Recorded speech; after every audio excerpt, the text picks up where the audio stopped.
বন্ধুরা, আমরা এখন পার্কি বিচ এবং পার্কি বিচ হয়ে এখন নৌবাহিনী মেরিন একাডেমিতে যাব। এই যে দেখা যাচ্ছে কর্ণফুলী টানেল নির্মাণ ও ব্যবস্থাপনা প্রকল্প। টানেল তদারকিকরণের জন্য কর্ণফুলী নদীর দক্ষিণ পাশে গড়ে উঠেছে ছোট শহর।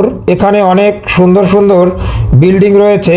টানেল পরিচালনা ও নিরাপত্তা নিশ্চিত করা, নিয়মিত টানেলের ভিতর ও বাহিরের ট্রাফিক প্রবাহ সুচারুরূপে দেখভাল করা, যে কোনো জরুরি প্রয়োজনে সঠিক ব্যবস্থা গ্রহণ করা, জনসংযোগ ও তথ্য প্রদান, টোল নিয়ন্ত্রণ করা।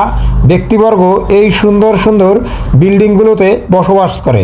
এই অথরিটির কাজ হলো কর্ণফুলী টানেল প্রকল্পটি শুরু থেকে শেষ পর্যন্ত সফলভাবে বাস্তবায়ন করা এবং এটিকে দেশের অর্থনীতির জন্য কার্যকর অবকাঠামো রূপে ধরে রাখা।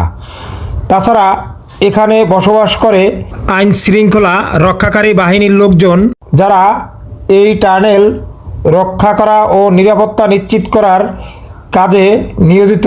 বন্ধুরা, অসাধারণ একটি সুন্দর স্থান, একদম পরিপাটি, গুছালো, পরিষ্কার পরিচ্ছন্ন একটি এলাকা। স্থানটি অনেক সুন্দর। এর উত্তর পাশে কর্ণফুলী টানেল এবং সৌন্দর্যমণ্ডিত রাস্তা, অপর পাশে পার্কি সমুদ্র সৈকত এবং পাশ দিয়ে বয়ে চলা লবণ চাষিদের লবণের জমি। এক কথায় অনেক সুন্দর একটি স্থান।